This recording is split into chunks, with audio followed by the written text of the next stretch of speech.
Most acknowledge that UFO reports are not restricted to one particular country or continent of peoples. It is a global phenomenon, and those most closely affected by it, be they researchers or eyewitnesses, often come together at conferences staged throughout the world to share their views, information and knowledge. In December 1999, we journeyed to Acapulco in Mexico, a popular holiday resort on the Pacific coast, to participate in the last major conference of the old millennium.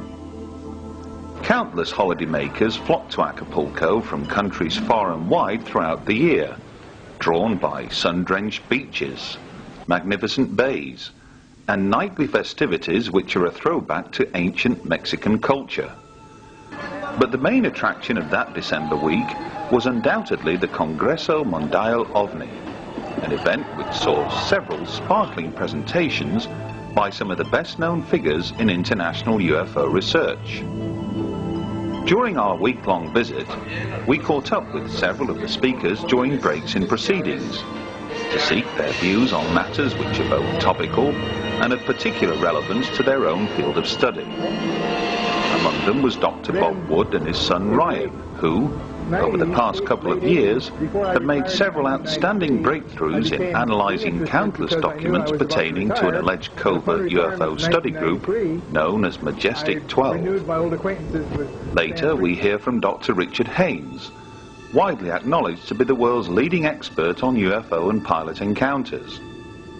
And we discover what persuaded best-selling author Whitley Strieber to turn his attention to a new book on the environment entitled The Coming Global Superstorm. But we begin with Bob and Ryan Wood, who later this year will be among the guest speakers at the 19th Leeds International UFO Conference. The manual is an instruction manual for personnel to recover crash saucers and ship the parts to various places.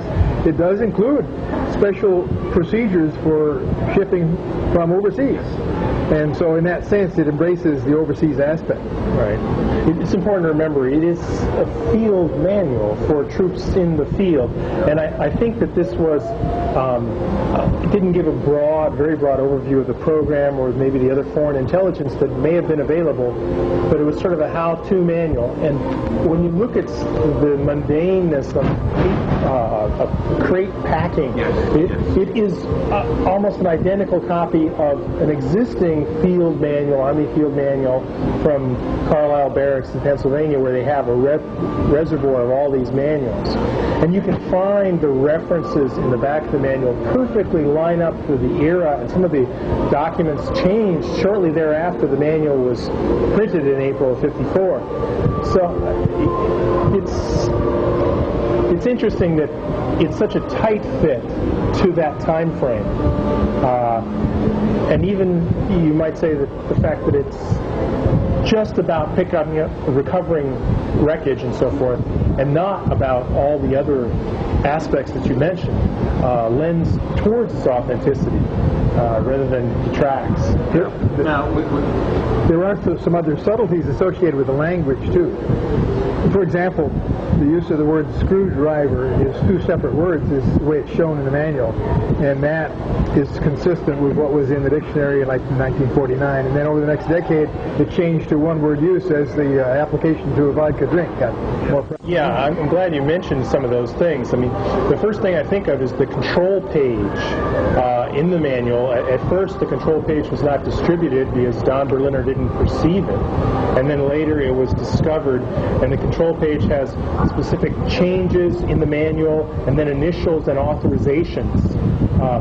And some of the initials, the JRT and EWL, we've been doing research and trying to identify those specific soldiers that would have been responsible for that in the Kirkland Air Force Base phone book. Stamped inside the manual is Unit KB-88, Building 21, Kirtland Air Force Base. And we found there really is a Building 21. It's now called Building 750. And we can't determine whether or not there was a Unit 88, but we're in a correspondence with the historians of Kirtland Air Force Base, and we've been given verbal authorization to get the historic phone books to review and look for EWLs and JRTs, and then ultimately find those soldiers and ask them those questions. Well, we certainly welcome criticisms or concerns about the authenticity of the manual. In fact, we keep a running list of the best way to deal with those concerns. And well, one of the concerns, for example, was a raised Z. And what happened was, when I first met with a specialist at the government printing office and asked him, said, what do you think about this manual, this document? Does it look authentic to you or not? And he studied it and puzzled over it for a little bit, and he said, well, it looks to me like the type is right, monotype modern. And then he looked and he says, and it's interesting, he said that every so often the Z's are raised like we used to get in those days. And I said, well, why is that? And he said, well, because once in a while in letters that were not frequently used, they would only have a few master brass letters in the stack, and then every so often you get some sort of a piece of lead on the bottom, and you would find a repetition of the Z being raised in particular. So my partner's son went to the Stanford Library, and he found a document that was authentic, 1954, with just a few raised Z's. And you actually see lots of variability in the E's, in the A's, not so much on their lining up, but the formation of each of those letters when studied under 400% magnification. You can see that it's a mechanical process. And the answer is that as Stan Friedman and I followed the trail of the Special Operations Manual, he continued to receive correspondence from Timothy Cooper, including copies. And I didn't know that. And then, as we were talking along, he said, well, I'm getting stuff from a guy who lives in California. In fact, he says he lives a lot closer to you than I do, Big Bear Lake. Why don't you go up and visit him? So I called him and went to visit this guy, Tim Cooper. And he said that over all the years that he'd tried to get some interest from somebody in the UFO community, I was the first person to drive up the hill and say hello.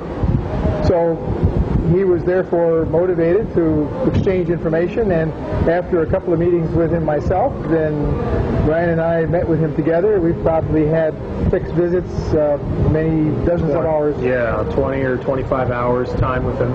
So Timothy Cooper's background is that he grew up in near Holloman Air Force Base in Alamogordo, and one of his close relatives was assigned there to work in the Army, and he had an unusual experience where he was asked apparently to run copies of a classified report which had to do with the crash recovery of the UFO. And he told this story to Timothy, and that caused Timothy to get some interest, so that as of 1988, Tim began to file Freedom of Information requests that ultimately transcended 12 different agencies. He has 5,000 pages of Freedom of Information request responses in his living room. Well, he basically has six different source elements. The first element was the Legionnaire. He met at the local Big Bear Legionnaire, who gave him the air accident report, which he later forwarded to Leo Stringfield, who published it in his book, Status Report number 4, I believe. And then he had another source, a CIA archivist, who apparently contacted him and met him in person in a parking lot and handed over the Marilyn Monroe document, which mentions MJ-12 and the 5412 committee in the lower left-hand corner and signed by James Jesus Angleton. Now, was that an original document or was it a photocopy? Both are photocopies at present. And then the next source or rival was Cantwheel, the alias Thomas Cy Cantwheel, as we've I think Sy is his middle name or first name, but Thomas Sy Cantwell. And you got mailbox drops first, and then there was an in-person meeting with Tim. And then Salina. There were 3 mailbox drops and then a meeting. Right. Then Salina, the daughter of Cantwell, a year later, sort of, I believe after Cantwell passed away, sort of wrote a note and attached more documents and said, my father's dying wish to the effect is that you have these. And so they were delivered. And then finally, in 1999, on July 9th, we received a package from a source called S1 in the mail, and also a package from the source S2, which included a large manuscript that was originally unclassified that was stamped Top Secret Magic. So those are the 6 sources that Tim Cooper winds up being the conduit for. Now, it's important to emphasize that Tim tried to correspond with Dick Haynes and Tim Good and Stan Friedman and maybe a couple other serious researchers, and wrote them letters, gave them documents and so forth, tried to get them interested at all, and they weren't really responsive or interested. And from 1992, I believe, to 1996, until we got involved, he just kept them in his attic. He was kind of like, I'm not sure they're real at all. He was quite skeptical. He was very skeptical. And he wasn't out to make money or do this or the other thing. He just sort of sat on it. He has a full-time job as a security guard. What is it about these latest documents which have got you to, I think it would be fair to say, excited? Yeah, it's the original paper and original ink and original typewriting. That's the number one thing. Those are all forensically testable. And then the sheer volume of material, the sheer volume of original obscure material. When you talk about obscure material, what do you mean obscure material? Well, things that you couldn't even contemplate fabricating unless you had a degree in military history, had 10 or 20 years as an archivist in one of the many presidential libraries or national archives. I mean, you need those skills to try to create or fake something. They're just the most weird recent or difficult to find. Yeah. The most recent documents that have arrived really contain quite a range of material, in the sense that some of it is stamped in red Top Secret Magic or Top Secret MJ12, and others of it are merely newspaper clippings that were included in the original Blue Book files. So now we're talking, forgive me, we're talking about Blue Book documents that are not contained in the National Archives. Yes. New Blue Book documents. New Blue Book documents. Many of the documents are unequivocally Blue Book documents. One of the documents not only references Blue Book in sort of a notation on the upper right, but it also identifies MJ12 and paperclip files, all in the same document. But the document itself is a publicly available technical paper on nuclear propulsion. Right. Yeah, that's actually one of the ones that are posted on the website on www.majesticdocuments.com. Is we posted the first 10 or 15 pages of a report on isotope thermal thrusters by John Martinez, who is alive and well today. And this report is stamped Top Secret Magic on it. It's a photocopy now, but the man's alive. He has the right expertise and background.